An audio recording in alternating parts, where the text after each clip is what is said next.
নমস্কাৰ কথা পাতো আহক এই অনুষ্ঠানলৈ আপোনালোক আটাইকে মই অৰ্চনা বৰঠাকুৰে আদৰণি জনাইছো আজি আমাৰ এই ভিডিঅ'টোত এগৰাকী বিশেষ অতিথি উপস্থিত আছে মই ব্যক্তিগতভাৱে তেখেতক জানিবলৈ খুব আগ্ৰহী আৰু মোৰ এনেকুৱা লাগে হয়তো আপোনালোকেও তেখেতৰ বিষয়ে জানিবলৈ বিচাৰিব বা তেখেতৰ যিটো জাৰ্নি যাত্ৰা এই যাত্ৰাটোৱে হয়তো আপোনালোককো কোনোবাখিনিত যিবোৰ দিশৰ বিষয়ে আমি নভবাকৈ থাকোঁ যিবোৰ দিশৰ বিষয়ে ভাবিবলৈ আমি ভয় খাওঁ তেনেকুৱাবোৰ দিশত যে কিমান এক ৰোমাঞ্চ আছে কিমান এক আনন্দ আছে আৰু কিমান এক সৃজনীশীলতা জড়িত হৈ থাকে সেই বিষয়ে হয়তো জানিব পাৰিব আজি আমাৰ সৈতে আছে এগৰাকী পিষ্টলৱালী এই কথাটো সাধাৰণতে অসমীয়া নাৰীৰ ক্ষেত্ৰত যুৱতীৰ ক্ষেত্ৰত ব্যৱহাৰ কৰাটো অকনমান বেলেগ ধৰণৰ হয় কিয় মই তেখেতক পিষ্টলৱালী বুলি কৈছো বা কিয়নো এই পৰিচয়টো মই অকমান মুখ্য কৰি আপোনালোকক দিব বিচাৰিছো আজি আমাৰ সৈতে আছে সঞ্জনা বৰুৱা আইজলৰ পৰা আছে আমি কথাখিনি পাতি যাওঁতে আপোনালোকে গম পাব তেখেতৰ বিষয়ে জানিব গতিকে পোনপটীয়াকৈ মই সঞ্জনা বৰুৱা বাইদেউৰ ওচৰলৈ গৈছো বাইদেউ নমস্কাৰ নমস্কাৰ থ্যাংক ইউ মই দৰ্শকক আপোনাৰ পৰিচয় সম্পৰ্কত মোক আচলতে সেই শব্দটোৱে মোক খুব আকৰ্ষিত কৰিছিল সেইকাৰণে মই সেই শব্দটোৱেই ক'লো আৰু মই বিশেষ একো কোৱা নাই এতিয়া আমি কথা পাতি যাওঁতে কিছু কথা আমি জানিবলৈ যত্ন কৰিম প্ৰথমে জানিলো আপুনি ভালে আছেনে ভালে আছো আই হোপ তোমালোকৰ ভালে আছে সব হয় এতিয়ালৈকে ভালে কুশলে আছো আপোনাক এটা প্ৰশ্ন সুধিব বিচাৰিছো আপোনাৰ হোৱাটছএপ যিটো ডিপি খনত আপুনি তিনটা শব্দ লিখিছে আচলতে চাৰিটা তাৰ তিনটা শব্দ মই ল'ব বিচাৰিছো লোড এইম ফায়াৰ মোক এটা কওকচোন ব্যাকগ্ৰাউণ্ডটো এই তিনিটা শব্দৰ ব্যাকগ্ৰাউণ্ডটো আৰু এই তিনিটা শব্দ লৈ আপুনি আপোনাৰ হোৱাটছএপ ডিপিখন কৰি থৈছে এই বিষয়ে অকমান জানিব বিচাৰিছো একচুয়ালি হোৱাটছএপৰ ডিপি বুলিয়ে নহয় এটো এটা মোৰ লাইফৰ এটা পাৰ্ট অফ দ্য লাইফ এটো অলৰেডি ইমান বছৰ 2005 পৰা লোড এইম এণ্ড ৰিপিট মোৰ লাইফৰ এটা লাইফষ্টাইলৰ এটা অংশ আৰু পিষ্টলটো যেতিয়া হাতত লওঁ এটো এটা প্ৰক্ৰিয়া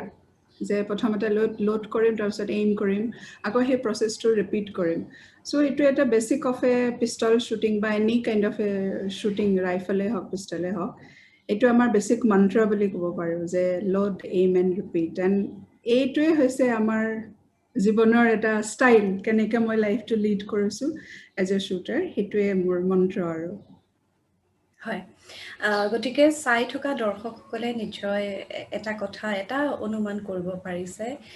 সঞ্জনা বৰুৱা তেখেত এগৰাকী শ্বুটাৰ আৰু আমি সাধাৰণতে শ্বুটিং বুলি ক'লে মই কিছুদিন আগত সঞ্জনা বাৰ এটা আপডেটত পঢ়িছিলো মানে অকমান হাঁহি উঠা ধৰণৰ আছিলে শ্বুটিং বুলি ক'লে আমাৰ অভিনেতা অভিনেত্ৰীসকলৰ শ্বুটিঙৰ দিশটোলৈ আমি পোনপটীয়াকৈ গুচি যাওঁ কিন্তু সঞ্জনা বাইদেৱে আমি যিটো অৰ্থত এটা ক্ৰীড়া বুলি গ্ৰহণ কৰিবলৈ হয়তো আমি কোনোবা ক্ষেত্ৰত ভাবো যে এইটো এটা ক্ৰীড়া হ'ব পাৰে নে তাতে আমাৰ অসমৰ ছোৱালী এজনীয়ে অংশগ্ৰহণ কৰি ইমানখিনি পাইছেগৈ এগৰাকী শ্বুটাৰ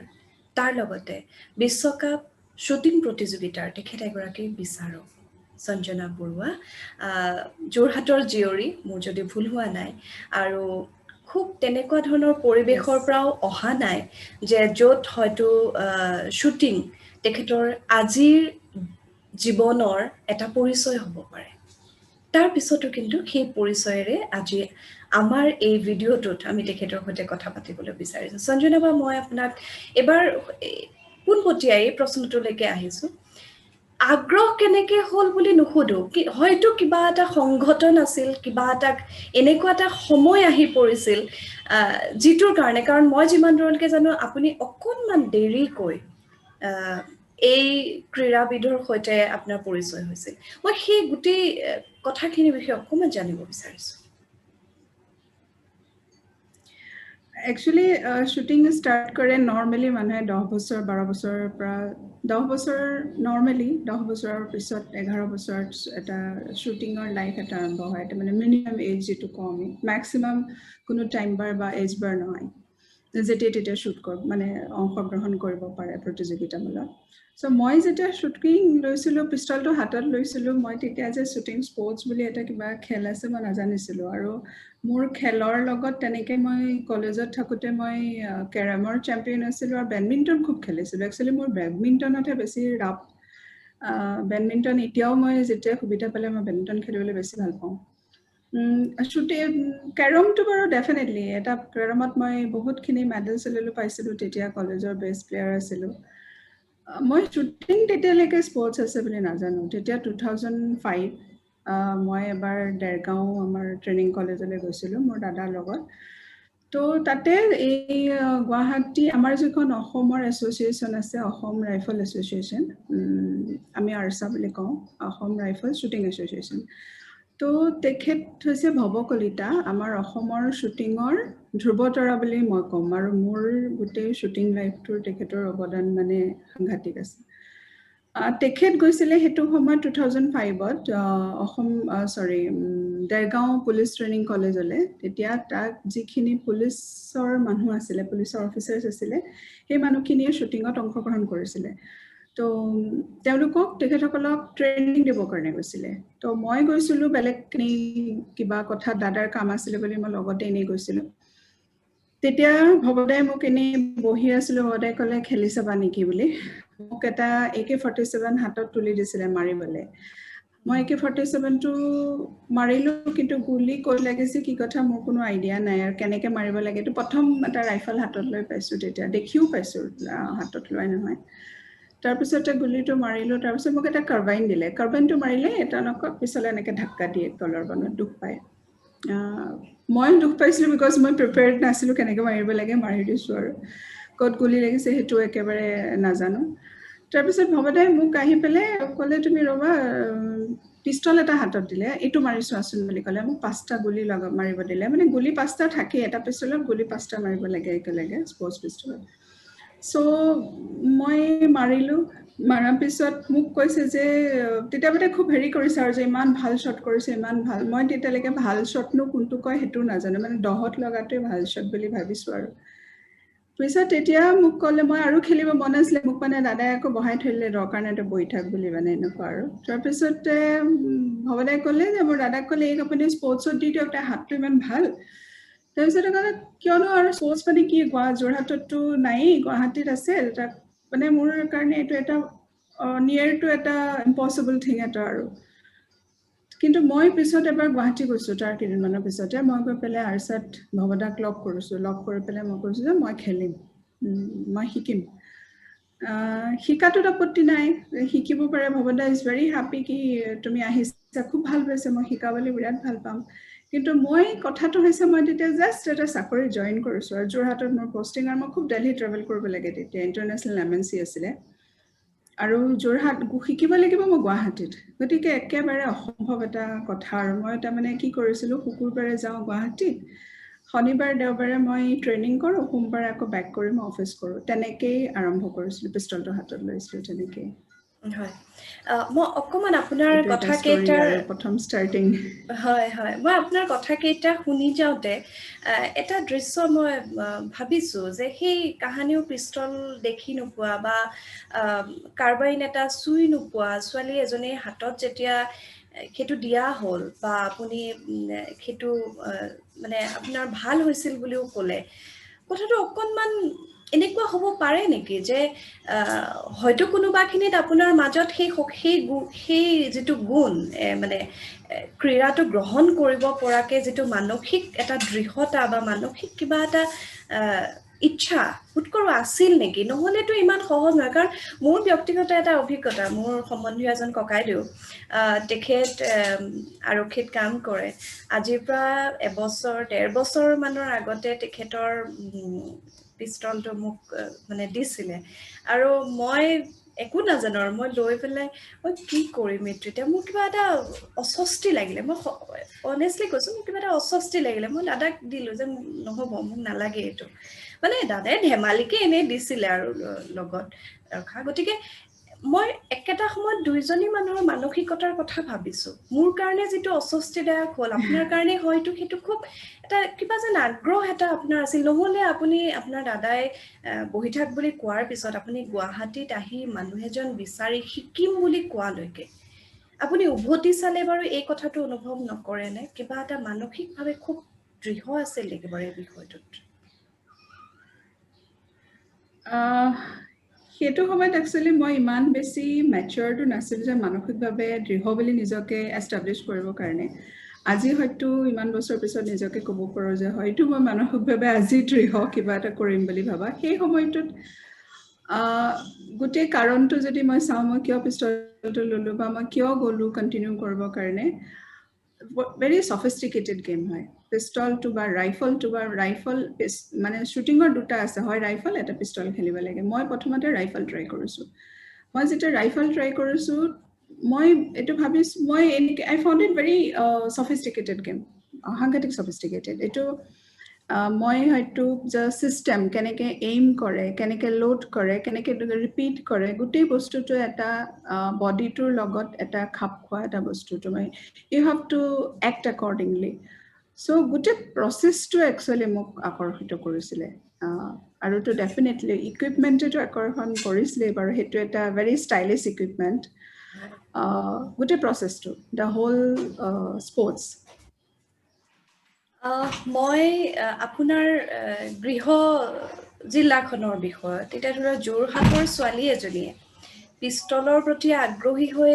সেইটো এনেদৰে গ্ৰহণ কৰা সেই সময়টোত 2005 চনৰ কথা ক'লে বোধ কৰোঁ এতিয়া অকণমান খেলক লৈ চৰ্চা হৈছে অকণমান পৰিৱৰ্তন হৈছে এই কথাটো অকণমান বেলেগ ধৰণৰ সেইখিনি সময়ত আপুনি চাকৰিত যোগদান কৰিছে মাত্ৰ তাৰ পিছতে এনেকুৱা ধৰণৰ বাট এটা আপুনি ল'বলৈ বিচাৰিলে বা এই ক্ৰীড়াটোৰ সৈতে আপুনি জড়িত হ'বলৈ বিচাৰিলে সহজ বোধ কৰোঁ একেবাৰেই নাছিল নহয়নে সহজ নাছিলে মানে কি কিছুমান ফেক্টৰ্ছ আছে যদি মই এইটো এভইড কৰিব পাৰোঁ মোৰ কাৰণে সহজ হৈ যায় যদি সেইখিনি ফেক্টৰ্ছ মই এভইড কৰিব নোৱাৰোঁ তেতিয়াহ'লে এইখিনি বস্তু ডিফিকাল্ট হৈ যায় তেনেকৈ ডিফাইন কৰিম মই সেই সময়টোত আছিলে কি যে আমাৰ ঘৰখন আছিলে মই 5টা ল'ৰা ছোৱালীৰ সকলোতকৈ সৰু দেউতা নাই দেউতা ঢুকাই গৈছে মা একেবাৰে অতিশয় সাধাৰণ গৃহিণী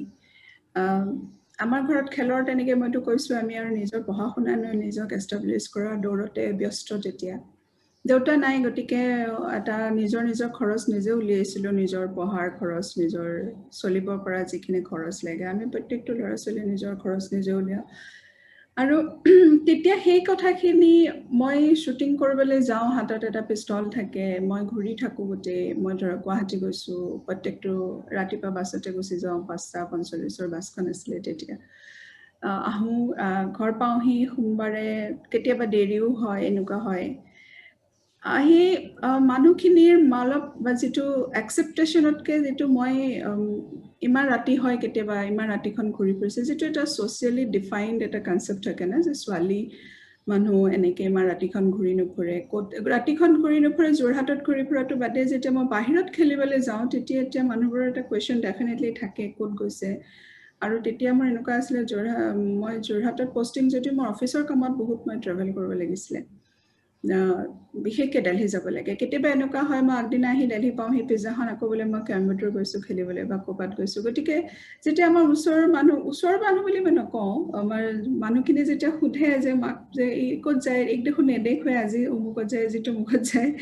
তেতিয়া তাৰমানে খেলৰ কাৰণে যে ইমান এটা পেশ্যন লৈ পেলাই মই ঘূৰি আছিলোঁ এইটো অকণমান বুজিবলৈ মানুহখিনিৰ অসুবিধা হৈছিলে গতিকে এটা মোক এটা বেলেগ ধৰণে ডিফাইন কৰিছিলে যে অকণমান সুতৰ বিপৰীতে গৈছিলোঁ আৰু চ' অলপ বুজাত কষ্ট হৈছিলে আজি সেইটো নহয় আজি ডেফিনেটলি চেঞ্জ হৈছে বিকজ সেইটো সময়ত পৰিৱেশ বেলেগ আছিলে হয় কিন্তু আপোনাৰ ঘৰুৱা পৰিৱেশটো শ্বুটিঙৰ কেনেকুৱা কোনো আপোনাৰ ধৰণৰ কথাও নাছিলে। যেটো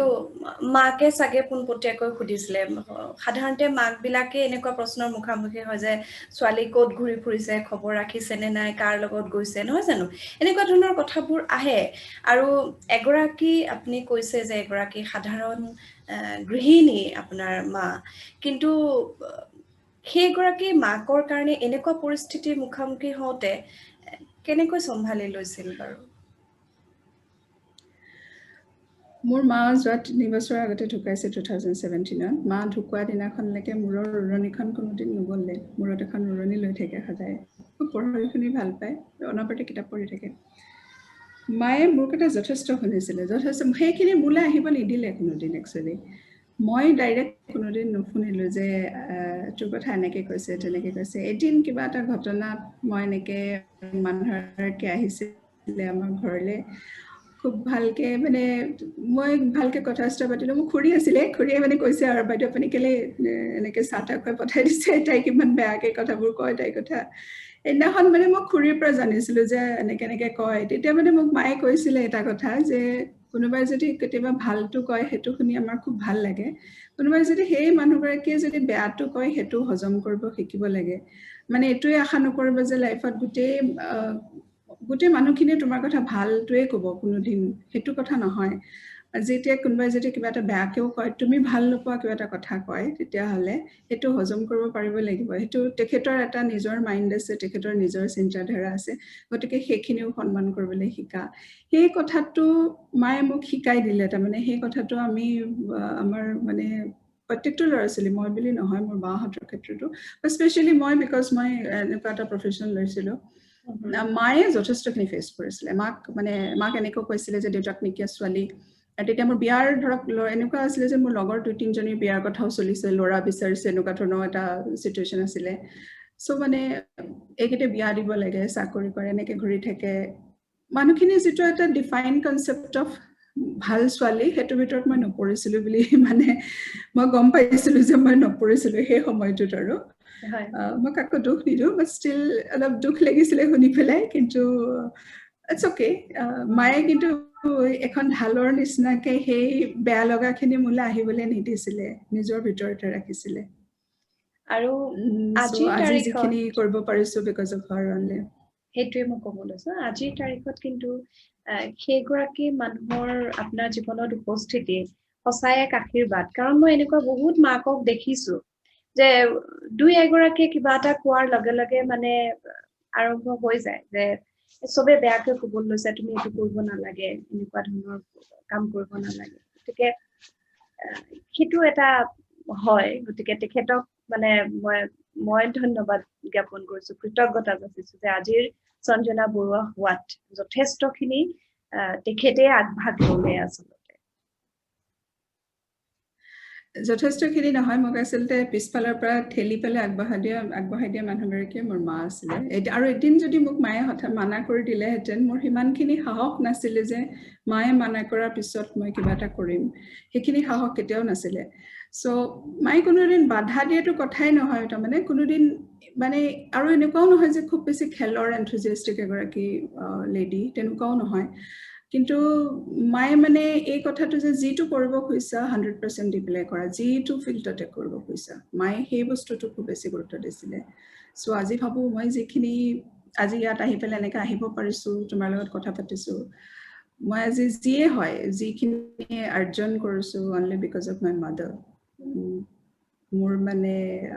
ইঞ্জিন বুলি ক'ব পাৰা আৰু অভিজ্ঞতাৰ কথা পাতিম কিন্তু মোৰ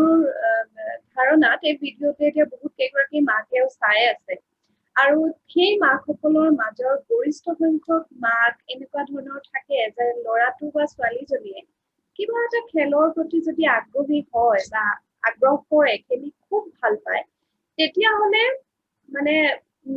8 মানলৈকে বোধ কৰো চলি যাব তাৰ পিছত কিন্তু মেট্ৰিক পৰীক্ষা দিব লাগিব এতিয়া খেলা বন্ধ এতিয়া আৰু এইবিলাক নহয় যে এতিয়া খেলি ধুলি থাকিলে নহয় পঢ়া আমাৰ এটা মানে খুব এটা পৰম্পৰাগত এটা বিশ্বাস নে কি মই ঠিক ক'বলৈ অসুবিধা পাওঁ মই নিজেও এগৰাকী মা বহুত সময়ত ল'ৰা ছোৱালীটোৰ বিশেষকৈ খেলৰ ক্ষেত্ৰখনত কিন্তু মই এনেকুৱা বহুত কম মাকক লগ পাইছো পাইছো আৰু ক'বলৈ অকমান বেয়া লাগে যে যিকেইটা ল'ৰা ছোৱালী হয়তো পঢ়া শুনাত খুব ভাল ফল দেখুৱাব পৰা নাই ঠিক যেন তেনেকুৱা ল'ৰা ছোৱালী কেইটাকে কিবা এটা ধৰ আৰু খেলতে ধৰ বা কিবা এনেকুৱা ধৰণৰ এটা মানসিকতা দেখা যায় মই ঠিক কথাটো আপোনাক বুজাব পাৰিছো নে মই ধৰিব পৰা নাই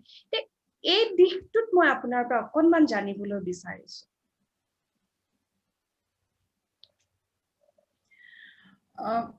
না বুজি পাইছো কি ক'ব খুজিছে ডেফিনেটলি বুজি পাইছো তাৰমানে যেতিয়া ক্লাছ 9 and 10 পাবৰ হয় তেতিয়া মেট্ৰিক পৰীক্ষা ক্লাছ 10 বৰ্ডৰ পৰীক্ষাৰ প্ৰেছাৰ থাকে গতিকে যিমানখিনি সময় পাইছো এক্সট্ৰা কাৰিকুলাৰ এক্টিভিটিত এংগেজ কৰিব নালাগে পঢ়া চিৰিয়াছলি ৰিজাল্ট ভাল কৰিব লাগে পঢ়াটো হৈছে আমাৰ ৰিজাল্ট অৰিয়েণ্টেড আমি পৰীক্ষা দিওঁ লগে লগে ৰিজাল্ট পাওঁ কিন্তু আমাৰ এতিয়ালৈকে এইটো কনসেপ্ট হোৱা নাই মই এগৰাকী মাক মোৰ দুটা ল'ৰা ছোৱালী আছে মই এটাই কথা কওঁ যে মেট্ৰিক পৰীক্ষাটো যদি ল'ৰা বা ছোৱালীজনী খুব ভাল খেল বা কিবা এটা কৰিব কৈছে স্পেশালি খেল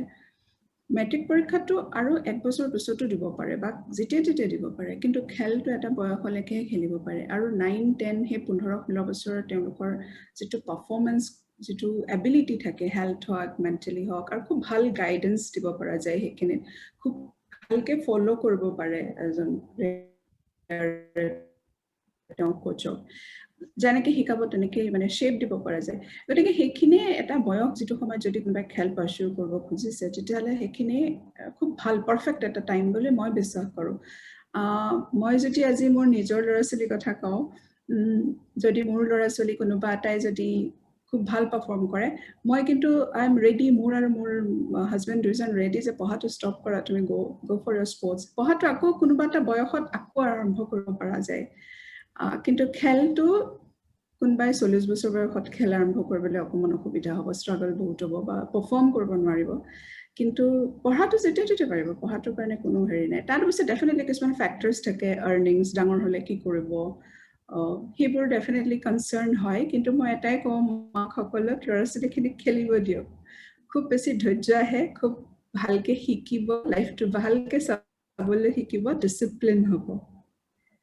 আৰু মানে কি হয় এতিয়াৰ সময়ছোৱাত খুব মানে যিটো কয় অভাৰ পেৰেন্টিং খুব বেছিকৈ যিটো দেখা যায় মানে সকলো কথা মাক দেউতাকে ল'ৰা ছোৱালী কেইটাৰ ওপৰত আচলতে ইম্প'জ কৰাৰ দৰে হয় বহুত সময়ত এইটো কৰা এইটো এই সময়ত কৰা এইটো সেই সময়ত কৰিবা এই ভাগ কৰি দিয়াৰ কাৰণে কোনোবাখিনিত ল'ৰা ছোৱালীটোৰ আপোন ইচ্ছাবিলাক হয়তো বহুত সময়ত মানে বিকশিত হ'বলৈ নাপায় গতিকে তেনে ক্ষেত্ৰত আপুনি যিকেইটা কথা ক'লে এই কথাকেইটাই অকণমান মানুহক অকণমান ভবাৰ চিন্তা কৰাৰ সুযোগ দিব বুলি মই আশা কৰোঁ এতিয়া আকৌ আপোনাৰ ক্ষেত্ৰখনলৈ আহিছো সাধাৰণতে এনেকুৱা ধৰণৰ সকলো দিশতে মানুহে বিভিন্ন ধৰণৰ পৰিৱেশ পৰিস্থিতিৰ মাজেৰে যাবলগীয়া হয় বহুত প্ৰত্যাহ্বান আহে কিছু প্ৰত্যাহ্বানৰ বিষয়ে আপুনি ক'লে যিখিনি আওকাণ কৰি আপুনি আগবাঢ়ি গ'ল আপোনাৰ পৰিয়ালেও সহায় কৰিলে কিন্তু আপোনাৰ নিজৰ ক্ষেত্ৰখনৰ মাজত আপুনি কেতিয়াবা এগৰাকী অসমৰ পৰা যোৱা ছোৱালী হিচাপে বা এগৰাকী নাৰী হিচাপে বা এগৰাকী তুলনামূলকভাৱে বহুত বেছি আৰ্থিকভাৱে সচ্ছল পৰিয়ালৰ ছোৱালী নহয় বুলি কিন্তু মানে বিশেষ কিছু প্ৰত্যাহ্বানৰ মুখামুখি হৈছিল নেকি বা কেতিয়াবা আক্ৰোশৰ বলি হৈছিল নেকি এইবিলাক আমি বহুত দেখো ক্ৰীড়া ক্ষেত্ৰখনতো শুনো চিনাকীসকলৰ মাজতো শুনো যে নাই তেওঁৰ লগত অন্যায় হৈ বা এনেকুৱা তেনেকুৱা কিবা পৰিৱেশ পৰিস্থিতি আপোনাৰ লগত অন্যায় বুলি নকওঁ কিন্তু কিছুমান ফেক্টৰছ যদি লগত থাকে আমি নিজে ব্লেছড হওঁ একচুৱেলি আমাৰ কিছুমান কাম কৰিবলৈ বহুতখিনি সহজ হয় মই নিজে চাকৰি কৰি পেলাই পিষ্টলৰ খৰচ উলিয়াইছিলোঁ শ্বুটিং স্পৰ্টছৰ যেতিয়া মই যোৰহাটৰ পৰা গুৱাহাটী যাওঁ মই কৈছিলোঁ যে এভৰি ফ্ৰাইডে যাওঁ বিকজ মোৰ কোম্পানীটো ইণ্টাৰনেশ্যনেল MNC আছিলে তেখেতসকলে খেলটো বহুত গুৰুত্ব দিছিলে কিন্তু মই স্পৰ্টছ কোটাৰ জব নহয় মোৰ নৰ্মেল জব আছিলে কিন্তু তেখেতসকলে মোৰ যিজন ৰিপৰ্টিং বছ আছিলে কানাডিয়ান হয় ৰচি ডচে তেখেতে সদায় মানে মোক এটা স্পেচ দিছিলে যে এইখিনি সময়ত গৈ পেলাই মানে তুমি উইকেণ্ড যেতিয়া ছেটাৰডে অফ থাকে উইকেণ্ডত গৈ পেলাই কাম কৰি আকৌ উভতি আহি মানডে অকণমান লেট পালেও তাৰমানে এইটো জ'কে কোনো প্ৰব্লেম নাই যাতে মই খেলটো কণ্টিনিউ কৰিব পাৰোঁ কিন্তু যোৰহাটত তেতিয়া কোনো ৰেঞ্জ নাই যোৰহাটত ৰেঞ্জ নাই মই গুৱাহাটী যাবলগীয়া হয় আৰু তেতিয়া সেই সময়টোত অসমৰ টিমটো যিটো আছিলে অসমীয়া ছোৱালী নাছিলে কোনো মই অসমীয়া ছোৱালী আছিলোঁ আৰু আমাৰ টিমটো যিটো টিম আছিলে অসম টিমত মণিপুৰৰ ছোৱালীখিনি মণিপুৰৰ ষ্টেটৰ ছোৱালীখিনি তেখেতসকলে এটা টিম বনাই আমি অসম টিম কৰিছিলোঁ তেতিয়া কি হয় মণিপুৰৰ ছোৱালী কেইগৰাকীমান তেওঁলোকে গুৱাহাটীতে ওচৰতে বিকজ গুৱাহাটীৰ ৰেঞ্জটো খুব ভাল গুৱাহাটীৰ ৰেঞ্জৰ ওচৰতে ভাড়া ঘৰ লৈ পেলাই তাতে থাকি মানে ৰেঞ্জতে থকাৰ নিচিনা আৰু তেতিয়া আমি সেই টিমটো গৈ পেলাই গৈছিলোঁ গতিকে নৰ্থ ইষ্টৰ পৰা যিটো টিম যে আমি এটা টিমেই গৈছিলোঁ অসম বুলি নাই তেতিয়া পাঞ্জাৱ হাৰিয়ানা বা দিল্লী এইফালৰ যিটো টিম বহুত ল'ৰা ছোৱালী আহে 60টা 70টা এনেকুৱা তাতকৈ বেছি আহে মেডেলছো পায় বহুত তেওঁলোকৰ লগত কোচ মেনেজাৰ বহুত থাকে আমাৰ শ্বুটিং টিমটো পুলিচৰ মানুহখিনি থাকে তেখেতসকল আৰু আমাৰ ছোৱালীখিনি থাকোঁ তেনেকৈ আমি কম্পিট কৰোঁ নেশ্যনেলছৰ কথা কৈছোঁ দেই সেইটো সময়ত আমাৰ ধৰা সেই ভৱদাই মানুহ এজন আছিলে আৰু ৰাজেন সিং তেখেত ৰাজেন দা আছিলে তেখেতসকলে আছিলে ৰাজেন দাৰ জব গতিকে ইমান সময়ো দিব নোৱাৰে খেলিবলৈ যায় খালি তেতিয়া কিন্তু গোটেই অৰ্গেনাইজিং গোটেইখিনি ভৱদায়ে কৰিছিলে গতিকে ভৱদাৰ কাৰণে এটা টিম ইমানকৈ হেৰি কৰাটো ইমান ইজি কথা নহয় মই তেতিয়া কি কৰোঁ মই ট্ৰেইনত যাব নোৱাৰোঁ মই টিমৰ লগত যাব নোৱাৰোঁ মই ফ্লাই কৰিব লাগে কাৰণ মোৰ ছুটি নাথাকে মই গৈ পেলাই টিমৰ লগত মোৰ বেছি কানেকশ্যন নাথাকে আৰু মই লেণ্ডটো পাওঁ তাত প্ৰেক্টিচ কৰোঁ এবাৰ এনেকুৱা এটা হৈছিলে যে নৰ্থ ইষ্টৰ মানে এই ক'ৰ পৰা আহি গ'ল তাৰমানে এই কটৰে পেলাই মোৰ চকুত লাইট পৰিছিলে মোৰ চকুত নহয় মোৰ নেক্সট যিটো লেনৰ মানুহগৰাকী তেখেতৰ চকুত ৰ'দ পৰিছিলে তেতিয়া মানে তেখেতে কৈছিলে আৰু যে এইটো নৰ্থ ইষ্টৰ এইক মানে আঁতৰাই পেলাই মোক সেইটো লেনত দিয়া তেতিয়া মই প্ৰথম আৰু তেখেত যিগৰাকী আছিলে আজিৰ মানে খুব এজন ফেমাছ ব্যক্তিৰ তেখেত ৱাইফ তেখেতৰ লগত মানে তেখেতক ওচৰত পাই পেলাই মই খেলিবলৈ লওঁতে মানে মই বহুত দেৰি তেখেতক চাই থাকোঁতেই গৈছিলে তেতিয়া চ' তেখেতে মানে কৈছিলে যে এইটো নৰ্থ ইষ্টৰ এইক মানে আঁতৰাই দিয়া মোক এইটো লেণ্ড দিয়া এইটো লেণ্ড মই তেতিয়া প্ৰথম মোৰ মনত কেনেকৈ ইমান সাহস আহিছিলে নাজানো মই তেতিয়া মানে নাই মোৰ এইটো লেণ্ড পৰিছে মই এইটোতে খেলিম লেণ্ড মানে আমি য'ত ৰৈ পেলাই খেলোঁ পিষ্টলটো য'ৰ পৰা শ্বুট কৰোঁ চ' মই তেখেতক খুব উত্তৰ দিছিলোঁ মানে মই যে নহয় মই ইয়াতেই খেলিম অকণমান পাইছিলোঁ এনেকুৱাও নহয় যে আক্ৰোশ পোৱা নাছিলোঁ কিন্তু মই সহায় পাইছিলোঁ বহুত বিকজ মই অসমীয়া প্ৰথম ছোৱালী চবেই মানে এই অসমৰ পৰা আহিছে ইমান দূৰৰ পৰা আহিছে অকলে আহিছে এই বস্তুটো লৈ পেলাই মই অকণমান এডভান্টেজ মানে মোৰ যিখিনি গগন নাৰং হওক বা তেতিয়া সিহঁতৰ আমাৰ কণ্টেম্পৰেৰী খুব বেছি মোক মানে কেতিয়াবা হোটেলৰ চিট নাপাওঁ ৰুম নাপাওঁ মানে মোক অৰ্গেনাইজ কৰি দিয়ে কেতিয়াবা মোৰ পিষ্টলটো কিবা হয় সহায় কৰি দিয়ে মই সহায় পাইছিলোঁ আক্ৰোশ মই তেনেকৈ পোৱা নাই বিকজ শ্বুটিং স্পৰ্টছ হৈছে বহুত ট্ৰান্সপাৰেণ্ট হয় ইয়াত কোনো আক্ৰোশৰ কথা নাহে ধন্যবাদ আৰু তাৰপিছত আচলতে এইটো বিষয়ত বহুত কথাই পাতিবলগীয়া থাকে কিন্তু এটা প্ৰশ্ন এগৰাকী মাক হিচাপে মই আপোনাক কৰিব বিচাৰিছোঁ ধৰি লওক মোৰ ল'ৰাটোৱে যদি আগ্ৰহ কৰিলে বা এনেকুৱা বয়সৰ কোনোবাই আগ্ৰহ কৰিলে যে শ্বুটিঙত তেওঁ মানে এজ এ স্পৰ্টছ তেওঁ আগ্ৰহ কৰিলে ক'ত কেনেকৈ কি কৰিব লাগিব কেনেদৰে আগবাঢ়িব লাগিব তেওঁ গ্ৰুমিং কেনেদৰে কৰিব লাগিব অকণমান এই বিষয়ে কওকচোন শ্বুটিং বুলি ক'লে দুটা কথা থাকে এটা হৈছে ৰাইফল শ্বুটিং এটা হৈছে পিষ্টল শ্বুটিং প্ৰথম কথা ল'ৰাটো বা ছোৱালীজনীয়ে কোনটো খেলৰ কোনটো ৱেপনৰ ইণ্টাৰেষ্টেড দেখায় ৱেপন দুটা দিয়া হ'ব প্ৰথম ৰাইফলটো হাতত তুলি দিয়া হ'ব পিষ্টলটো হাতত যদি বোলে ৰাইফলৰ হ'ব পিষ্টল শ্বুটিং অসমত Assam shooting association Can you hear me? Can you hear me? মই ভালকে শুনা নাই আপোনাৰ Can you hear me? Audio' video' চব পজ হৈ গৈছে এতিয়া শুনিছে এতিয়া শুনিছো হয় এতিয়া শুনিছো সো অসমত এটা খুব ভাল শ্বুটিং ৰেঞ্জ আছে Assam rifle shooting association 4th AP battalion Kahilipara ভিতৰত আছে খুবেই A ক্লাছ এটা শ্বুটিং ৰেঞ্জ আৰু খেলো ইণ্ডিয়াৰ পৰা আৰম্ভ কৰি গোটেইখিনি তাতে হৈছে খুব ভাল গুৱাহাটীৰ ল'ৰা ছোৱালীয়ে হয় তাত কাহিলীপাৰা তাত জইন কৰিব পাৰে নহ'লে ঋতুৰাজ ভাগৱতী আমাৰ লগৰে এজনে খুলিছে ষ্টেডিয়ামৰ ভিতৰত এটা সৰু লেণ্ড 10 মিটাৰ খেলিব পাৰিব তাত এই দুটা লেণ্ড গুৱাহাটীত আছে মানে ৰেঞ্জ আছে আৰু হৃদয় হাজৰিকাৰ দেউতাকে খুলিছে লখিমপুৰত, কিন্তু মই এতিয়ালৈকে চিয়ৰ নহয় তেখেতসকলে বেলেগৰ কাৰণে খুলি দিছে নে নাই অকল হৃদয়, কাৰণ 5টা লাইন আছে, গতিকে বেলেগেও আহিব পাৰিব। তেখেত তাত এটা খুলিছে, আৰু এটা মই গম পাইছোঁ যে শিৱসাগৰত খুলিব, কিন্তু এতিয়ালৈকে হয়তো কৰোনাৰ কাৰণে ইনগ্ৰেশ্যন হোৱা নাই নেকি, মই ইমান বেছি চিয়ৰ নহয়। গতিকে অসমত এই গুৱাহাটী ল'ৰা ছোৱালীখিনিয়ে কাৰণে বেছি এটা সুবিধা হৈ আছে বৰ্তমান, কিন্তু মোৰ এটা সদায় কমপ্লেইন থাকে যে আমাৰ গুৱাহাটীৰ ল'ৰা ছোৱালীয়ে খেলিব নেকি, বাকী ল'ৰা ছোৱালীখিনি কি হ'ব, অসমৰ গোটেই অসমখনৰ ল'ৰা ছোৱালীখিনি, গতিকে ৰেঞ্জৰ খুবেই অভাৱ। হয়, আপোনাৰ নিজাকৈ কিবা সপোন এই ক্ষেত্ৰত? মই সপোন বুলিয়ে সুধিছোঁ, কাৰণ পৰিকল্পনা হিচাপে পৰিকল্পনাটো আগবঢ়াই নিবৰ কাৰণে এটা যথেষ্টখিনি আপোনাক হয়তো মানে আৰ্থিকভাৱেই হওক বা অন্যান্য দিশত বহুতখিনি সাহসৰ দৰকাৰ হ'ব, কিন্তু এটা সপোন থাকিলে সেই পৰিকল্পনা আগবঢ়াবলৈ সহজ হয়। এই ক্ষেত্ৰত আপোনাৰ কিবা বিশেষ সপোন আছে নেকি? সপোন মানে দিনে ৰাতিয়ে দেখা এটা সপোন। যেতিয়া মই শ্বুটিং জাজ হিচাপে যাওঁ, তেতিয়া মই প্ৰথম লিষ্টটো চাওঁ কোনখন ষ্টেটৰ পৰা আহিছে, যদি নেশ্যনেল বা এনেকৈ ইণ্টাৰনেশ্যনেলৰ কথা কোৱা নাই, যেতিয়া নেশ্যনেল টিম এটা নেশ্যনেল কম্পিটিশ্যন এখনত যাওঁ, তেতিয়া মই চাওঁ যে আমাৰ নৰ্থ ইষ্টৰ পৰা, অসমৰ পৰা কোন আহিছে, তেতিয়া মানে ষ্টেটখন প্ৰথম চাওঁ, নামটোৰ পিছত। কিন্তু কেতিয়াবা খুব বেছি হতাশ হওঁ যে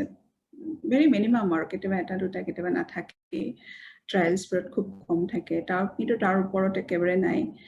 গতিকে মোৰ সপোন হৈছে যে সেই লিষ্টখনত অন্তত বহুতখিনি ল'ৰা ছোৱালী নৰ্থ ইষ্টৰ পৰা যাওক, বিশেষকৈ অসমৰ পৰা যাওক, সিহঁতে খেলিব, মই পিছত বহি পেলাই মোৰ ডিউটি কৰিম, এইটো এটা মোৰ সপোন। কিন্তু তাৰ কাৰণে এই সপোনটো সফল হ'বলৈ হ'লে এইটো অকল মই কৰা কাম নহয়। মই এটা ৰেঞ্জ খুলিব পাৰিম, হয়তো বহুত পইচা খৰচ কৰিম, এটা যোৰহাটতে বাৰু ঠিক আছে, মই এটা ৰেঞ্জ এটা খুলিছোঁ, জাষ্ট মই এটা এক্সাম্পল দিছোঁ। বাকীবোৰ ল'ৰা ছোৱালী কি হ'ব, মানে এইটো এভেইলেবিলিটি অফ ৰেঞ্জেছটো বহুত ইম্পৰ্টেণ্ট হয় এতিয়া এট প্ৰেজেণ্ট। ৰেঞ্জ নাথাকিলে ল'ৰা ছোৱালী, আৰু শ্বুটিং এনেকুৱা এটা বস্তু য'ত তোমাৰ ছেফটি ইছ্যুজ ইজ টপমষ্ট প্ৰায়ৰিটি, কাৰণ বন্দুক এটা হাতত থাকে, গতিকে য'তে ত'তেতো গুলিয়াব নোৱাৰে, এটা ভাল এটা এপ্ৰপ্ৰিয়েট জেগা দিব লাগিব শ্বুট কৰিবৰ কাৰণে। গতিকে যদি ডিষ্ট্ৰিক্ট ৱাইজ এটা ৰেঞ্জ হৈ যায়, প্ৰত্যেকটো ডিষ্ট্ৰিক্টৰ ল'ৰা ছোৱালী তাত পাৰ্টিচিপেট কৰিব পাৰিব, আৰু এইটো এটা সপোন, আৰু মানে এইটো খোলা চকুৰে দেখা এটা সপোন যে আমাৰ অসমৰ ল'ৰা ছোৱালী আগবাঢ়ি আহক, খেলক, আৰু মই বহি পেলাই জাজ কৰিম, এইটো এটা মোৰ সপোন। হয়, এই সপোনটো সাকাৰ ৰূপ দিয়াত ভিডিঅ'টো চাই থকা কোনোবাইও যদি অলপ সহায় কৰিব পাৰে, অন্ততঃ সংশ্লিষ্ট পক্ষৰ ওচৰলৈকে যদি এই কথাটো নিবও পাৰে, তেতিয়াও এটা বৰ ডাঙৰ সহায় হ'ব, এইটো আশা কৰিছোঁ। হয়, আপুনি এইটো বিষয়ত আচলতে পাতিবলগীয়া আৰু বহুত কথাই থাকে, কিন্তু আমি সঞ্জনা বৰুৱাৰ জীৱনৰ বিভিন্ন দিশত অকণমান চাব বিচাৰিছোঁ, কথা পাতিব বিচাৰিছোঁ। গতিকে আপুনি শেহতীয়াকৈ আইজলৰ ৰোটাৰী ক্লাবৰ প্ৰেছিডেণ্ট হিচাপে নিযুক্ত হৈছে, আপোনাক অভিনন্দন জ্ঞাপন কৰিছোঁ, য়াংগেষ্ট প্ৰেছিডেণ্ট, মোৰ যদি ভুল হোৱা নাই। Thank U. আৰু ছ'চিয়েল মিডিয়াত দেখিছোঁ হয়, আপুনি মিজু সমাজখনৰ বিষয়ত বহুত কিছুমান কথাও লিখি আছে, যিবোৰ কথাই আমাক উদ্বেলিত কৰে, প্ৰভাৱিত কৰে। নাটলাঙৰ কথাটো মই আটাইতকৈ প্ৰথমেই ক'ম, ইমান বেছি মানে ভাল লাগিছিল সেই লেখাটো পঢ়ি। ৰোটাৰী ক্লাবৰ প্ৰেছিডেণ্ট হিচাপে আপোনাৰ ইতিমধ্যে যিহেতু যথেষ্টখিনি কাম আপোনালোকৰ সমাজ ব্যৱস্থাত হৈয়ে থাকে, আপোনাৰ নতুন কিবা পৰিকল্পনা আছে নেকি, বা আপুনি এই দায়িত্বটোক আপুনি কেনেকুৱা ধৰণে লৈছে? ৰোটাৰী ক্লাবে বহুতখিনি কাম কৰিছে, মই ইমান ডিটেইল ক'বলৈ নাযাওঁ। মোৰ এটা জাষ্ট এটা মানে মোৰ প্ৰজেক্ট এটা আছে, যে মাই বেবী প্ৰজেক্ট, যে হিউমেন মিল্ক বেংক এটা কথা ভাবিছোঁ, মই প্ৰপ'জেল দিছোঁ অলৰেডি, কাৰ্যালয়ত হ'ব। তেতিয়া মানে আমি এনেকুৱা দেখোঁ যে বহুত লেডি থাকে, ল'ৰা ছোৱালীটো জন্ম হোৱাৰ পিছত বহুতৰে মিল্ক প্ৰডাকশ্যন কেপাচিটিটো বেছি থাকে, ৱেষ্টেজ হয়, কিছুমান লেডিৰ থাকে একেবাৰে মিল্ক প্ৰডাকশ্যন কেপাচিটি নাথাকে, গতিকে সেইটো বেলেঞ্চ কৰিবৰ কাৰণে, আৰু কিছুমান থাকে যে বাচ্ছাটোৰ ডেলিভাৰী সময়ত মাকগৰাকী ঢুকাই যায়, গতিকে এটা হিউমেন মিল্ক বেংক এষ্টাব্লিছ কৰাৰ কথা মই চিন্তা কৰিছোঁ। কেন ইউ হিয়াৰ মি? শুনি আছোঁ। আৰু এটা কনচেপ্ট Okay, আৰু এটা কনসেপ্ট খুব dear to me is that reduction of carbon footprint এইটোৰ ওপৰত মই বহুত বছৰ কাম কৰি আছোঁ এতিয়া মই ৰটাৰী বেনাৰত ৰিডাকশ্যন অফ কাৰ্বন ফুটপ্ৰিণ্ট কৰি আছোঁ অলৰেডি ষ্টাৰ্ট কৰিছোঁ এই দুটা মোৰ যদি ভুল হোৱা নাই প্ৰাইম আপোনাৰ কনসেপ্ট গৱেষণাৰো এটা বিষয় বোধ কৰোঁ কাৰ্বন হয় ৰিলেটেড হয় হয় বিষয় এটাত হয় আপুনি হয় হয় মই গৱেষণা PhD কৰি আছোঁ আছে হয় কাৰ্বন ট্ৰেডিঙৰ ওপৰত PhD কৰি আছোঁ কোনোবাখিনি তেনেকুৱা হয় নেকি মানে আপোনাৰ পৰিচয়টো এনেকুৱা ধৰণৰ দেখিলো যে এই মংটো ৱাইফ চাৰ্ভিচ হোল্ডাৰ এণ্ড ইণ্টাৰনেশ্যনেল জাজ ফৰ শ্বুটিং স্পৰ্টছ প্ৰথম পৰিচয়টো মাতৃ তাৰপিছত পত্নী তাৰপিছত এগৰাকী চাৰ্ভিচ হোল্ডাৰ তাৰপিছত এইটো পৰিচয় আপোনাক যদি সুধো যে আপুনি এই মুহূৰ্তত নিজৰ পৰিচয়টো যদি দিবলৈ বিচাৰে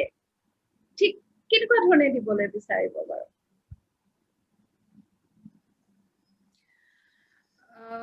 প্ৰথমটো ডেফিনেটলি মাক হিচাপে পৰিচয় দিবলৈ নীল আৰু মোৰ ল'ৰাটোৰ নাম নীল ছোৱালীজনীৰ নাম চেনেহ চ' নীল আৰু চেনেহৰ মাক হিচাপে পৰিচয় দিবলৈ খুবেই বেছি আনন্দ পাওঁ তাৰপিছতে মই নিজকে শ্বুটিং স্পৰ্টছৰ লগত ইনভলভ হৈ থকা এগৰাকী শ্বুটাৰ আৰু এগৰাকী ইণ্টাৰনেশ্যনেল জাজ হিচাপে পৰিচয় দিবলৈ খুবেই বেছি ভাল পাওঁ এই প্ৰশ্নটো আচলতে এইকাৰণে সুধিলো মানে বহুত সময়ত দেখা যায় যে এগৰাকী মানুহে বিবাহোত্তৰ জীৱনত মানে পুৰুষ নাৰী দুয়োগৰাকী ক্ষেত্ৰতে এইটো খাপ খায় দেই নিজৰ পচন্দৰ পৃথিৱীখনৰ পৰা যেন আঁতৰি আহিব লগা হয় বহুত সময়ত এইটো দেখা যায় আৰু এইটো খুব স্বাভাৱিকভাৱে মানুহে গ্ৰহণ কৰে যে বিয়াৰ আগত কৰিছিলো বিয়াৰ আগত আছিল আৰু এইবিলাক এতিয়া ল'ৰা ছোৱালী হ'ল এতিয়া সময় নাই এতিয়া চাকৰি কৰিব লাগে পৰিয়াল চলাব লাগে আগৰ সেইবোৰ কথা গ'ল আপুনি এই কথাটোৰ সৈতে কেনেদৰে বাৰু বেলেঞ্চ ৰাখি আগবাঢ়ি গৈছে এই কথাখিনি খুব আমাৰ যিসকল দৰ্শকে ভিডিঅ'টো চাই আছে যিসকলৰ জীৱনত এনেকুৱা হৈছে যে ৰুচিটোৰ পৰা আঁতৰিছে নিজৰ পচন্দৰ ক্ষেত্ৰখনৰ পৰা আঁতৰিছে তেওঁলোকৰ কাৰণে বোধকৰো অকণমান প্ৰেৰণাদায়ক হ'ব পাৰে এই বিষয়ে অকণমান কওকচোন ইয়াত আচলতে দুটা কথা থাকে আৰচি মই ভাবোঁ যে নৰ্মেলি বিয়াৰ আগলৈকে কিবা এটা কৰিছোঁ বিয়া হোৱাৰ পিছত টোটেলি এখন বেলেগ এখন পৃথিৱী হয় বিকজ তাৰ দায়িত্ব বহুত আহি যায় নিজে নিজে দায়িত্ব লওঁ কোনো দায়িত্ব নলয় এইটো ভাবোঁ প্ৰত্যেকগৰাকী মহিলাৰে এইটো এটা কাহিনী কথাটো এনেকুৱা হয় সাধাৰণ মই যেতিয়া জব কৰিছোঁ তেতিয়া মই জব কৰিছোঁ অলৰেডি এটা চেলেঞ্জ মোৰ কাৰণে মোৰ ল'ৰাটো জন্ম হৈছে মই চাকৰি কণ্টিনিউ কৰাটো মেটাৰনিটি লিভ পাম সেইটো এটা বেলেগ এটা চেপ্টাৰ তাৰ পৰা গৈ পেলাই মই আকৌ জবত জইন কৰিম কেনেবাকৈ মেনেজ কৰিছোঁ ডমেষ্টিক হেল্প লৈ সেইটো এটা বেলেগ এটা চেপ্টাৰ কিন্তু মোৰ ক্ষেত্ৰত তাৰ উপৰিও মই নিজৰ হবি মোৰ পেশ্যনটোক আগবঢ়াই নিছোঁ এইটো এটা বহুত ডাঙৰ চেলেঞ্জ তাৰমানে মই দুটা কাম কৰিবলগীয়া হৈছে তাৰ উপৰিও মোৰ ল'ৰা ছোৱালী ঘৰত গতিকে এগৰাকী লেডিৰ কি হয় যেতিয়া বিয়া হয় তেতিয়া নিজে নিজে গোটেই দায়িত্বখিনি লৈ লয় আৰু ভাবি লয় যে এই মোৰ লগত যিকেইজন মানুহ জড়িত হৈ গ'ল এতিয়া মই বিশেষকৈ এগৰাকী মাইকী মানুহৰ পইণ্ট অফ ভিউৰ পৰা কৈছোঁ যে মোৰ মানুহজন মোৰ ল'ৰা ছোৱালীকেইটা এয়াই মোৰ সংসাৰ এখেতসকলকে মই আগবঢ়াই দিম মই সময়ত খোৱা দিম মই সময়ত মানে গোটেই ঘৰখন মই মেনেজ কৰিম এইটো এটা হিউজ ৰেছপনচিবিলিটি কিন্তু এণ্ড অফ দ্য ডে সেই মানুহগৰাকীয়ে অন ডেট প্ৰচেছ নিজৰ ভালপোৱাটো হেৰুৱাই পেলায় এইটো মই প্ৰত্যেকগৰাকী লেডিৰ ক্ষেত্ৰতে হয় মই মোৰ মাকো দেখিছোঁ মোৰ শাহু মাকো দেখিছোঁ প্ৰত্যেকগৰাকীৰ ক্ষেত্ৰতে এইটো হয় যে সংসাৰখনৰ লগত জড়িত থকা মানুহকেইটাই মেইন লাইফত আৰু তেখেত একেবাৰে পিছত ময়ো তেনেকৈ ভাবিছিলোঁ এদিন কিন্তু মই বহুত অসুখী হৈছিলোঁ গোটেই ছিষ্টেমটোত কিন্তু এই ক্ষেত্ৰত মোৰ হাজবেণ্ডে এটা ডাঙৰ ৰোল প্লে কৰে মোৰ বিয়াৰ পিছত মোৰ আইডেণ্টিটিৰ ক্ষেত্ৰত মই এটা সময়ত মই মাহঁতক দেখিছোঁ মাহঁতে মোৰ দেউতাৰ পৰিয়ালটোৰ মানুহখিনিক লৈ পেলাই গোটেই জীৱনটো উৎসৰ্গা কৰি দিলে আমাৰ কাৰণে গোটেই জীৱনটো উৎসৰ্গা কৰি দিলে মা খুব বেছি মানুহে ভাল পালে মাক খুব ভাল পায় মা খুব মৰমীয়াল মই মা হ'ব বিৰাট চেষ্টা কৰিছিলোঁ যে মই মাৰ নিচিনা আদৰ্শ এগৰাকী মানে বোৱাৰী হ'ম কিন্তু মই এইটো ভবা নাছিলোঁ জনা নাছিলোঁ যে মই এইটো কৰিও কেনেকৈ কৰিব পাৰোঁ তাৰমানে মই দুইটা ৰোল প্লে কৰিব পাৰোঁ মই ভাবিছিলোঁ মই সেইটোৱে কৰিব পাৰিম মই বেলেগ এটা নিজৰ সপোনৰ কথা নাহে বিকজ মোৰ কাৰণে মোৰ মা আইডল আছিলে এতিয়াও ষ্টিল মোৰ মা আইডল। কিন্তু তাৰ উপৰিও যে মোৰ এটা নিজৰ ভাল লগা আছে, মোৰ আইডেণ্টিটি, প্ৰফেচনেল আইডেণ্টিটি মই নিজে ক্ৰিয়েট কৰিব পাৰোঁ, এই কথাটো বুজোতে মোৰ বহুত টাইম লাগিছিলে ৰিয়েলাইজ কৰোঁতে। আৰু এই গোটেই প্ৰচেছটোত মোৰ হাজবেণ্ডে বহুত হেল্প কৰিছিলে। হেল্প নহয়, হি ৱাজ দেয়াৰ উইথ মি। কথাটো এনেকুৱা হয়, মোৰ ল'ৰা যেতিয়া জন্ম হৈছে 12 দিনাখন জন্মৰ, মোৰ চিজাৰিয়ান আছিলে ল'ৰা জন্ম হওঁতে। 11 দিন হৈছে বাজুলিয়া আমাৰ 12 দিনৰ দিনাখন মোৰ কেটৰ এক্সাম আছিলে MBA। কিন্তু মোৰ হাজবেণ্ডে মোক জবৰদস্তি মানে কিয় নিদিবা? Can you hear me? I think my internet is, can you hear me? শুনি আছো অকণমান লাইনটো অকণমান দিগদাৰী হয়, মোৰ শুনি আছো। 12 দিনৰ দিনা আপোনাৰ এটা পৰীক্ষা মোৰ আছে। ল'ৰাটো হয়, মোৰ 11 দিনৰ দিনা মোৰ বাজুলিয়া চিষ্টেমটো হৈছিলে, এটা কনচেপ্ট থাকে যে 12 দিন মোৰ ইফালে চিজাৰিয়ান, 12 দিন ল'ৰাটো 12 দিন হৈছে জন্ম হোৱা। মোৰ কেটৰ এক্সাম আছিলে MBA। তো মই যোৱাটো প্ৰশ্নই নুঠে, মই শুই আছোঁ 7টা বজালৈকে, 9টা বজাত মোৰ পৰীক্ষা আছিলে। তেতিয়া মানে মোৰ মানুহজনে আহি পেলাই সুধিছে যে তুমি কিয় নোযোৱা নেকি, আজি তোমাৰ টেষ্ট আছে? মই মানে হাঁহিছোঁ, তুমি ক্ৰেজি নেকি, মই কেনেকৈ যাম? মই বিচনাখনৰ পৰা ভালকৈ উঠিব নোৱাৰোঁ, মোক ধৰি নিব লাগে। তেখেতে মোক বিৰাট ধমকি চমকি দিলে যে এইটো তোমাৰ বেমাৰ নহয়, এইটো এটা মানে তোমাৰ এটা চিষ্টেম, এইটো একো ডাঙৰ কথা হোৱা নাই, যিখিনি সাৱধান হ'ব লাগে সেইখিনি হ'বা, যোৱা পৰীক্ষা দিয়াকৈ, যদি তুমি প্ৰিপেয়াৰ্ড হয়। মই পৰীক্ষা দিছিলোঁ, মই টপ কৰিছিলোঁ, আৰু মই MBA টপাৰ হ'লোঁ 2 বছৰীয়া এটা কেঁচুৱা লৈ পেলাই। মোৰ 2 বছৰীয়া কেঁচুৱাটো লৈ পেলাই মই MBA টপাৰ হৈছিলোঁ। আৰু মই 70% এটেণ্ডেঞ্চ লৈ পেলাই কৰা দেই, এইটো এনেকুৱা অফলাইনৰ নহয়, মানে হেৰি নহয়, ডিষ্টেঞ্চ নহয়। চ' এই যে মই নিজে একচুৱেলি সাহস কৰা নাছিলোঁ। মই কি ক'ব খুজিছোঁ যে মই নিজৰ সাহসটো মোক নাছিলে সেই সময়টোত যে মই পাৰিম, বিকজ মোৰ নতুনকৈ জন্ম হোৱা কেঁচুৱা, নতুন এটা মোৰ চব কনচেপ্টটো নতুন। কিন্তু তেখেতে যে মোক এটা পিছফালৰ পৰা তুমি কিয় মানে বেলেগ বুলি কিয় ভাবিছা এতিয়া, মানে এই বস্তুটো কনচেপ্টে মোক বহুত সহায় কৰিছিলে। ল'ৰা ছোৱালী ডাঙৰ হ'ল, তাৰপিছত আৰু অসুবিধা হ'ল যেতিয়া মই বাহিৰত খেলিবলৈ যাবলগীয়া হ'ল বা জাজ কৰিবলৈ যাব, ল'ৰা ছোৱালীকেইটা কাৰো ওচৰত থৈ যাম। আৰু এটা বস্তু মই কওঁ যে এই কনচেপ্ট এটা যে মই বেয়া মাক হৈছোঁ নেকি, তাৰমানে এই বস্তুটো এটা মানে এই কনচেপ্টটো কেনেবাকৈ মই নাভাবিলেও মোৰ চাৰিওফালৰ পৰা এই কনচেপ্টটো এটা আহি গৈছিলে, সোমোৱাই দিয়া হৈছিলে যে আমি এনেকৈ কৰিছিলোঁ, মানে আমি দেখোন আমাৰ ল'ৰা ছোৱালীক এনেকৈ ডাঙৰ কৰিছিলোঁ, এতিয়া মানে ল'ৰা ছোৱালী কেনেকৈ ডাঙৰ হ'ব, মানে এই বস্তুটো, এই কনচেপ্টটো মই খুব দুখী অনুভৱ কৰিছিলোঁ এটা সময়ত, যে মই ল'ৰা ছোৱালী এৰি পেলাই গুচি গৈছোঁ 3-4 দিন, কেতিয়াবা 10 দিনৰ কাৰণে। ইহঁতৰ আলৈ আথেনি হ'ব নেকি, তাৰমানে আলৈ আথেনি হৈছে নেকি, বিকজ মই জন্ম দিছোঁ মোৰ এটা, কিন্তু মই যদি ক'ৰবাত ভাবিছোঁ যে নহয় দেউতাকে আছে, দেউতাকে দায়িত্ব লৈছে, কিন্তু আমাৰ সমাজ ব্যৱস্থাটোৱে মোক খুব বেয়াকৈ মানে সোমোৱাই দিছিলে মূৰত যে মই বেয়া মাক হ'ম, মানে এনেকৈ কৰিব গ'লে, বিকজ এটা ডিফাইন কনচেপ্ট অফ মাদাৰহুডৰ ভিতৰত আছিলোঁ মই। তাৰ পৰা যদি বাহিৰলৈ ওলাই গৈ মই কিবা এটা কৰিব খুজিছিলোঁ, এনেকুৱা এটা হৈছিলে যে মই ঘৰখন ভালকৈ চলাব পৰা নাই নেকি, এই কনচেপ্টটো মোক কোনেও কোৱা নাই বা কিবা, মই নিজে এই চিষ্টেমটোৰ ভিতৰত সোমাই পেলাই খুব নিজক দোষী সাব্যস্ত কৰিব খুব নিজে কৰি আছিলোঁ এইবোৰ কথা। গেপ এটা ল'বলগীয়া হ'ল, ল'ৰা ছোৱালী ডাঙৰ হ'ল, প্ৰফেচনেল গেপ প্ৰত্যেকগৰাকী মানুহে আহি যায় বিয়াৰ পিছত প্ৰফেচনেল গেপটো, কিন্তু তাৰ পিছৰ পৰা আকৌ কাম বেক কৰাটো ইটছ এ চেলেঞ্জ। তাৰপিছত মানুহগৰাকীয়ে ভাবে কি হৈ গ'ল আৰু, কৰিলোঁ আগতেই কৰিলোঁ আৰু এতিয়া বাদ দিলোঁ আৰু এতিয়া নকৰোঁ, এতিয়া ল'ৰা ছোৱালীকেইটাই কৰিব, বা বহুত ক্ষেত্ৰত শুনা যায় মানুহজনে কয় বাদ দিয়া তুমিনো এতিয়া এইবোৰ কথা কিয় চিন্তা কৰিব লাগে। মই শুনিছোঁ কাৰণে কৈছোঁ, মই নিজৰ পাৰ্চনেল লাইফত শুনা নাই, মই কাৰোবাৰ লাইফত শুনিছোঁ যে কিয়নো এইবোৰ কথা এতিয়া চিন্তা কৰিব লাগে, এতিয়া হৈ গ'ল আৰু এইবোৰ কথা। গতিকে এগৰাকী বিয়া হোৱা মাইকী মানুহৰ কথাই ক'ম মই, অকণমান যদি নিজে চেষ্টা কৰে তেতিয়াহ'লে আগবাঢ়ি আহিব পাৰে। আৰু সেই পুষ্টটো নিজৰ ফালৰ পৰা হ'ব লাগে। মানে মোক মানুহজনে বহুতবাৰ কৈছিলে, মোৰ হাজবেণ্ডে, যে তুমি শ্বুটিং কৰা, আকৌ আৰম্ভ কৰা, তুমি বহুত দিনৰ ব্ৰেক লৈছা, ইমান দিনৰ ব্ৰেক দৰকাৰ নাই তোমাৰ, হৈ গ'ল, সিহঁতি ডাঙৰ হৈছে, পাৰিবা নিজে। মই কিন্তু মোৰ এলাহ মানে মই এই কমফৰ্ট জোনৰ ভিতৰত সোমাই গৈছিলোঁ, যে এটা সময়ত শুওঁ, এটা সময়ত উঠোঁ, মোৰ ফিজিকেল এক্টিভিটি নাই, মোৰ ল'ৰা ছোৱালীলৈ ব্যস্ত, আই ৱাজ ভেৰি হেপ্পী ডেট ৱে। কিন্তু সেই যে কমফৰ্ট জোনৰ ওলাই পেলাই যিটো চেলেঞ্জ, সেই বস্তুটোত যেতিয়ালৈকে মই নিজে ওলাই ভৰি নিদিলোঁ, মোক হাজাৰ কোৱাৰ পিছতো কোনেও, ইভেন মোৰ মাদাৰ ইন ল, মোৰ শাহু মায়েও মানে মোক কৈছে যে এনেকৈ মানে তুমি যদি ভাবিছা তোমাৰ ওচৰত 2টা অপশ্যন থাকে, হয় মোৰ নিচিনাকৈ মানে ঘৰ চম্ভালা, নহয় নিজৰ কেৰিয়াৰ বনোৱা। মোৰ শাহু মায়ে কৈছিলে এইটো কথা, কিন্তু মই তথাপিতো মানে মই সাহসেই নাই মোৰ, মানে মই যে পাৰিম সেই কনফিডেঞ্চটো মোৰ নাছিলে একেবাৰে। কিন্তু যিদিনাখন কনফিডেঞ্চ হৈছে তাৰপিছৰ পৰা অট'মেটিক এই মানুহখিনিৰ ছাপোৰ্টটো মোৰ লগত থাকেই মানে। এইখিনি খুব দৰকাৰী গতিকে এই প্ৰথম ষ্টেপটো মানুহগৰাকীয়ে নিজেই দিব লাগিব আৰু সেই খোজটো নিদিয়াৰ কাৰণে বহুত মানুহৰ সম্ভাৱনা আচলতে নোহোৱা হৈ যায় আৰু এটা খুব ভাল লাগিল মোৰ এই যে আপোনাৰ সন্মুখত আইনা এখন আনি তেখেতে থিয় কৰাই দিলে আপোনাৰ হাজবেণ্ডে তুমি এইজনীহে মানুহ আচলতে তুমি সেই মানুহজনী তুমি পাহৰি গৈছা নেকি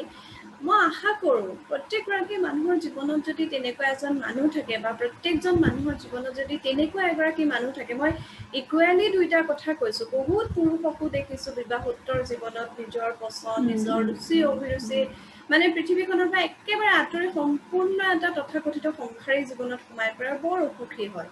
গতিকে এই কথাখিনি আপুনি কোৱা কথাখিনিয়ে তেওঁলোকক অকণমান নিজৰ ফালে চাবলৈ নিজৰ বিষয়ে ভাবিবলৈ সুবিধা কৰিব বুলি আশা কৰিছোঁ এতিয়া আহোঁ আপোনাৰ মই একচুৱেলি এটাই কথা ক'ব খোজো এটাই এই বস্তুটো মই এটাই পইণ্ট ক'ব খোজো যে মানুহজনে যদি পুশ কৰা নাই বা আইনাখন দেখুওৱা নাই তেখেতে নিজেহে আইনাখন চাব লাগিব আচলতে প্ৰথমতে সেই বস্তুটো নিজৰ পৰাহে আহিব লাগিব তাৰ পিছতহে বাকী চাৰিওফালে থকা মানুহখিনি অট'মেটিক সহায় কৰিব এইটো এটা বোনাছ পইণ্ট নিজেহে আচলতে কৰিব লাগিব নহয় জানো কোনোবাই যে বোনাছ পইণ্ট এইটো এটা বোনাছ পইণ্ট হয় হয় বোনাছ পইণ্ট আৰু এনেকুৱা বহুত মানুহক দেখিছোঁ প্ৰায় প্ৰতিদিনেই অন্তত এগৰাকীৰ লগত কথা হয় মই আচলতে সেইকাৰণে আপোনাক এই প্ৰশ্নটো কৰিলোঁ তাৰপিছত আহোঁ এতিয়া আপোনাৰ বৰ্তমান সমাজখনৰ আপুনি যিখন সমাজত আছে আপোনাৰ লেখাবোৰ পঢ়ি নতলাঙে কওক ৰালনা আৰু এটা শব্দ উচ্চাৰণ কৰিবলৈ অকণমান অসুবিধা যিটো চাৰ্ভিচ সেইটো লং মাইনা হয় হয় সেইটো মোৰ খুব ভাল লাগিছিল যে মানে প্ৰথমে মোৰ যদি ভুল হোৱা নাই কোৱাটো এই গোটেই লেখা কেইটাৰ পৰা আমি মৃদু সমাজখনক অকণমান বেলেগকৈ দেখিছোঁ কাৰণ আমাৰ কাৰণে কি হয় আমি কিছুমান সমাজ ব্যৱস্থাটোৰ বিষয়ে ইমান আমি জানিবলৈ নিবিচাৰোঁ মানে যিবোৰ দেখি আছোঁ সেইখিনিয়ে যথেষ্ট আৰু নেদেখাৰ মাজতো যে ইমান কিছুমান ভাল কাম চলি থাকে এনেকুৱা ধৰণে এখন সমাজ চলি থাকে এই দিশবোৰ আমি নাজানিলোহেঁতেন যদিহে আপুনি ছ'চিয়েল মিডিয়াত নিলিখিলেহেঁতেন বা এই বিষয়ে নজনালেহেঁতেন আৰু আপুনি অসমীয়া সমাজ এখনৰ পৰা গৈ সেইখন সমাজত আছেগৈ আমাৰ অসমীয়া সমাজো ধৰি লওক বহুত দিশত বহুত সমৃদ্ধ অতিথিপৰায়ণ মানুহৰ প্ৰতি প্ৰচুৰ ভালপোৱা ৰখা এখন সমাজ আৰু এই সমাজখনত মই এটা কথা দেখিলোঁ যিটো আপুনি আপোনাৰ লেখাটো লিখিছে যে ছাৰ্ভিচৰ মানে নাম কিছুমান আছে সেৱাবোৰ ভাগ কৰা আছে এই কথাটো খুব ইণ্টাৰেষ্টিং এইটো সাধাৰণতে কিন্তু দেখা নাযায় নহয় জানো আমাৰ সমাজ ব্যৱস্থাত এইটো দেখা নাই মানে সমাজ সেৱা কৰিছোঁ সমাজ সেৱাত সকলো সোমাই আছে আৰু সমাজ সেৱা কৰিছোঁ বুলিও ভবা নাযায় এই যে এটা ছিষ্টেমেটিক ধৰণেৰে এটা খুব সুপৰিকল্পিত পন্থাৰে এখন সমাজত কিছুমান সেৱাৰ কাম চলি আছে এই কথাটোৱে মোক খুব আকৰ্ষিত কৰিছে আচলতে মই অকণমান এই বিষয়ে আপোনাৰ পৰা জানিব বিচাৰিছোঁ থুলমূলকৈ মিজো সমাজত একচুৱেলি প্ৰত্যেকটো কনচেপ্টৰ এটা ডিফাইন নাম আছে ডিফাইন কনচেপ্ট আছে আমি সহায় কৰা বুলি ক'লে গোটেই আমি যেনেকৈ ধৰণে সহায় কৰিব পাৰোঁ সহায় কৰাটো আমাৰ এটা ব্ৰডাৰ কনচেপ্ট হয় তাৰ ভিতৰত আমি কোনোবা ঢুকালে সহায় কৰিছোঁ কাৰোবাক আৰ্থিকভাৱে সহায় কৰিছোঁ ৰাস্তা পদূলি নিৰ্মাণ কৰি সহায় কৰিছোঁ যেনেকৈ পাৰিছোঁ আমি সহায় কৰিছোঁ কিন্তু মিজো সমাজত প্ৰত্যেকটো সহায় কৰাৰ এটা ডিফাইন কনচেপ্ট আছে যে এইখিনি সহায় কৰিলে এইটো ৰালনা বুলি কোৱা হয় এইখিনি সহায় কৰিলে ক্লং মাইনা বুলি কোৱা হয় এইখিনি সহায় কৰিলে নাটলাং হয় গতিকে মিজো সমাজৰ তাৰমানে এইটো এটা পাছ অন কৰিবৰ কাৰণে বহুত ইজি হৈ যায় জেনেৰেশ্যন টু জেনেৰেশ্যন ৱাইজ তুমি কি পাছ অন কৰিছা নিজৰ ল'ৰা ছোৱালীক যে মই ক্লং মাইনাটো পাছ অন কৰিছোঁ সহায় কৰাটো নহয় এতিয়া সহায় কৰাটো আমাৰ সমাজত এনেকুৱা যে সহায় কৰিব মন গৈছে কৰিছোঁ মন নাই কৰা বা কোনোবাই সময় পাইছে কৰিছে কোনোবা নিকট আত্মীয় হ'লে সহায় কৰিছোঁ বা মই সহায় নকৰিলে বেলেগ এজনে সহায় কৰিছোঁ কিন্তু মিজো সমাজত সেইটো নহয় মিজো সমাজত সহায় কৰাটো ইমান বেছি ডিফাইনড আৰু বাধ্যতামূলক তেখেতসকলে প্ৰত্যেকটো কনচেপ্টে মই যদি কওঁ নাটলাংটো অকল ৰাস্তা ঘাট চাফা কৰাই নহয় নাটলাং হৈছে নিজক সহায় কৰা এটা গ্ৰুপক সহায় কৰা নিজৰ কামখিনিক সহায় কৰা এই গোটেই সহায় কৰা চিষ্টেমটো নাটলাঙৰ ভিতৰত পৰি যায় ক্লং মাইনাটো এনেকুৱা এটা কনচেপ্ট হৈছে যে প্ৰথম সহায়টো কৰিম কিন্তু প্ৰথম মই যাম সহায় কৰিবলৈ গতিকে ক্লং মাইনা এটা ভেৰি হিউজ কনচেপ্ট হয় আৰু মিজোসকলৰ মোৰ বহুত এনেকুৱা বন্ধু বান্ধৱী আছে যে কয়ো মানে ক্লং মাইনাৰ কাৰণে মানে আমাৰ বহুত পাৰ্চনেল হেৰি হৈ যায় যে কিন্তু তেওঁ বাধ্য মানে কৰিবই মই প্ৰথমকৈ সহায় কৰিম মই এনেকুৱাও পাইছো যে মোৰ এবাৰ ৰাস্তাত আমাৰ গাড়ীখন কোনোবা এটা মাৰি দিছিলে এটা ল'ৰা মানে উভতি আহিছে গাড়ীখন কি হ'ল আমাৰ একো বেলেগ হোৱা নাই খালি গ্লাছখন পৰি গৈছিলে সন্মুখৰ ল'ৰাজন মানে চাকৰি এটা ইন্টাৰভিউ দিব গৈছে কিন্তু সি উভতি আহিছে তাৰমানে তেতিয়া আমি কথা পাতি থকা পিছত ক'ত যায় কি কথা হ'লেও যে আমাৰ ইন্টাৰভিউ এটা আছিলে কৈছে অৱশ্যে কিয় আপুনি নাযায় কিয় আমাৰতো একো নাই নাই নাই নাই আপোনালোকৰ যেতিয়ালৈকে কোনো হেৰি নাই তেতিয়ালৈকে আমি নাযাওঁ তাৰমানে মই নাযাওঁ মানে তেখেত বাধ্য মানে সেই সমাজ ব্যৱস্থাটোত তেখেতৰ ইম্পৰ্টেণ্ট কামটো এৰি পেলাই সেই ল'ৰাজন বুলি কোৱা মই এটা উদাহৰণ দিছো কিন্তু এনেকুৱা বহুত পাবা নিজৰ যিটো প্ৰায়ৰিটি সেইটো এৰি পেলাই বেলেগক সহায় কৰিব যায় গতিকে এই কনচেপ্টটো হৈছে মই প্ৰথম আৰু এইটোৱে তেখেতসকলে অনেষ্টলি ক'ব গ'লে বহুতবাৰ নিজৰ পাৰ্চনেল হেম্পাৰ হয় একচুৱেলি বেলেগক সহায় কৰিবলৈ যোৱাটো মই নিজেও দেখিছো মোৰ বন্ধু বান্ধৱীকে দেখিছো মানে বহুতখিনি নিজৰ প্ৰায়ৰিটিজখিনি আঁতৰাই পেলাই যায় গতিকে মেজৰ সমাজত একচুৱেলি গোটেই যিটো কথা আচলতে আমাৰ জীৱনত কিন্তু একেবাৰে মানে একেবাৰে ভাবাই নাযায় নহয় জানো মানে নিজৰ সুবিধা অসুবিধা চাইহে সহায় কৰিবলৈ আগবঢ়া হয় সাধাৰণতে যিটো গ্ল'বেলি যিটো কথা হয় দেই মই এইটো অকল আমাৰ সমাজখনত বুলি মই ক'বলৈ যোৱা নাই কিন্তু এই কথাটো একেবাৰে সুকীয়া আৰু এক ধৰণৰ মূল্যভিত্তিক জীৱনশৈলী এটা জীয়াই থকাৰ দৰে লাগিছে মানুহবিলাক মানে কিমান এটা সেলফলেস সাৰ্ভিস তেওঁলোকে দি আছে নাটলাঙৰ কথাখিনিয়ে নাটলাঙক লৈ বহুত চৰ্চা হ'ল সোশ্যাল মিডিয়াত নহয় জানো কি সুন্দৰ এটা ব্যৱস্থা এতিয়া আমাৰ দেখা যায় আমি ওলাই গৈ দেখিলো যে ৰাস্তাটো লেতেৰা হৈ আছে কিবা হৈ আছে বেলেগে কৰিছে মই কিয় চাফা কৰিম এনেকুৱা ধৰণৰ কথাবিলাক চলি থাকে এতিয়া আপুনি এটা খুব ভাল কাম কৰিছে যে আপুনি লিখিছে আৰু সেই মেছেজটো এতিয়া যিহেতু গোটেই কথাবোৰ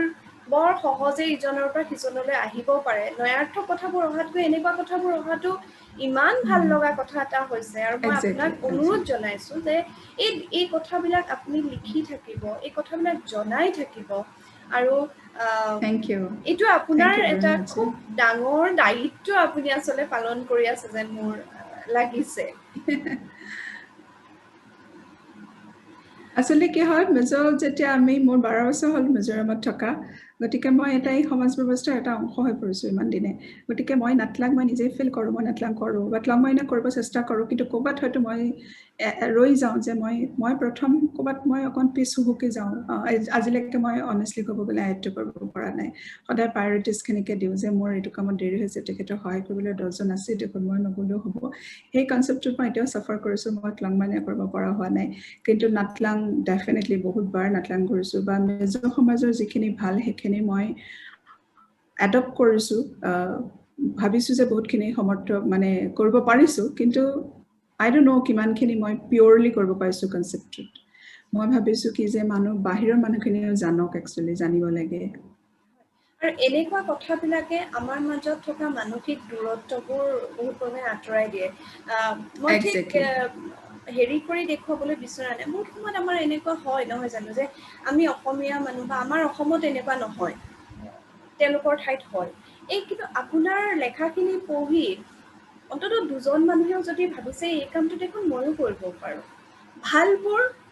প্ৰত্যেকৰ মাজলৈ বিনিময় কৰাটো বহুত ভাল লগা কথা যেন লাগে আৰু সেই কামটো আপুনি বৰ সচেতনভাৱে কৰি আছে যেনেই লাগিছে ভাল লাগিছে এই কথাটো একচুৱেলি নাটলাংটো সবেই কৰে জানানে নাটলাংটো আমাৰ অসমতো নাটলাংটো কৰে মই আগতে মোৰ দেউতাকো দেখিছিলো নিজৰ ফিল্ডখন যেতিয়া সাৰে ওচৰ পাজৰৰ ৰাস্তাটো সাৰাটো এটা নিয়ম আছিলে গুৱাহাটীতো মোৰ সৰু দেউতাৰ ঘৰৰ ওচৰৰ শৰ্মা আংকলকো দেখিছো বা মোৰ সৰু দেউতাকো দেখিছো অকমান নিজৰ ঘৰটোৰ পৰা ওলাইও কৰে ড্ৰেইনটোকে চাফা কৰি দিলে শৰ্মা আংকলকো দেখিছো তেনেকে কৰা ৰাস্তাটো সাৰে কিন্তু আমাৰ তাত কি হয় মই যেটো দেখিছো মই যেটো বুথ কৰিছো যে আমাৰ তাত খুব ইন্ডিভিজুৱেলি হয় কামবোৰ এটা বিগাৰ স্কেলত নহয়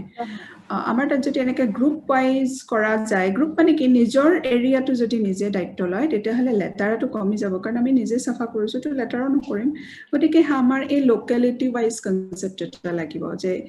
এই এৰিয়াটোৰ আমিয়ে দায়িত্ব ল'ম আমি এই এৰিয়াটোত থাকো এই এৰিয়াটোৰ চাফাৰ দায়িত্বটো আমি ল'ম যেটো মেজৰ সমাজত খুবেই বেছি কমন কথা এইটো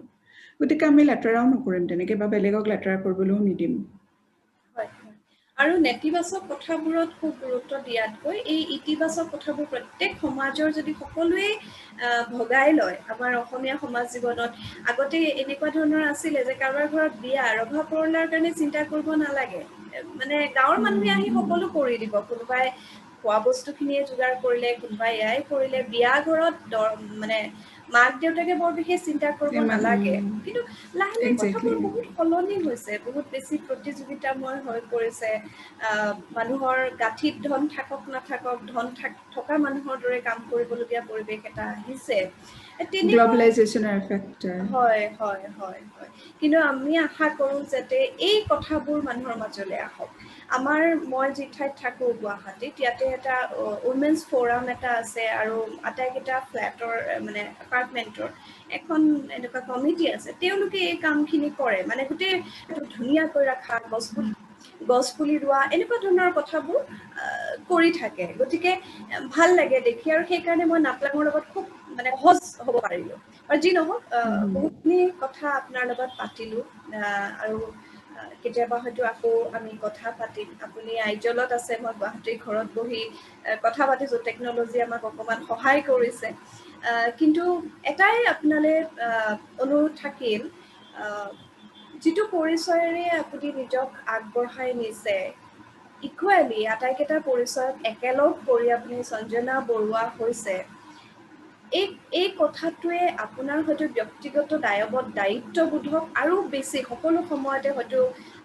সোঁৱৰাই থাকে, যে মই এগৰাকী মাকো, মই এগৰাকী পত্নীও, মই এগৰাকী ছাৰ্ভিচ হোল্ডাৰৰ, মোৰ যিটো পেশ্যন সেইটোকো মই জীয়াই ৰাখিব লাগিব। এইটো মানে আপুনি আপোনাৰ লগত সদায় যাতে ৰাখিব পাৰে, তাৰ কাৰণে আশা কৰিলোঁ। আৰু শেষত কি ক'ব, যিসকল দৰ্শকে চাই আছে তেখেতসকলৰ প্ৰতি আপোনাৰ কিবা ক'বলগীয়া থাকিব নেকি?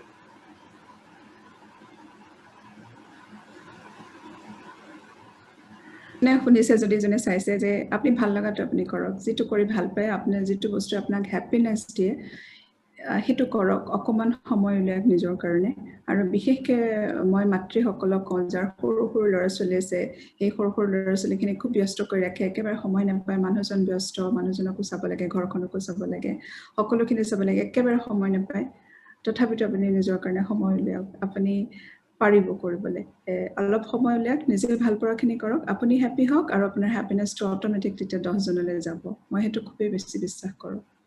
Ernest request. অশেষ ধন্যবাদ। নিজে সুখী হ'লেহে আনলৈ সুখবোৰ বিয়পিব পাৰে, এই কথাটো আমাৰ স্পিৰিচুৱেলিটিটো আছে। আমাৰ আধ্যাত্মিকতায়ো এই কথাটো আমাক শিকাইছে, যে প্ৰথম নিজে যদি সুখী নহয়, আমি কাকো সুখী কৰিব নোৱাৰোঁ। গতিকে আপোনাৰ কথাটো খুব গুৰুত্বপূৰ্ণ। আপোনালৈ বহুত বহুত ধন্যবাদ থাকিল, শুভকামনা থাকিল, আৰু আপোনাৰ সপোনবিলাক যাতে সফল হয়, সাকাৰ হয়, তাৰ কাৰণে আশা কৰিলোঁ, শুভকামনা যাচিলোঁ। কুশলে থাকক। থেংক ইউ ভেৰি মাছ ইটছি, থেংক ইউ। প্ৰিয় দৰ্শক, আজিৰ কথা বতৰা হওক আমি ইমানতে সামৰিব লাগিব। আশা কৰোঁ আজিৰ কথা বতৰা হওকৰ জৰিয়তে আপোনালোকে যিখিনি কথা অনুভৱ কৰিলে, উপলব্ধি কৰিলে, সেইখিনি আপোনালোকৰ পৰৱৰ্তী জীৱনত আগবাঢ়ি যোৱাত কিছু সহায় কৰিব, কিছু প্ৰেৰণা দিব। তেতিয়াহ'লে আজিলৈ আহিছোঁ, খুব ভালে থাকক। আৰু সঞ্জনা বৰুৱা বাৰ কথাই মই কওঁ,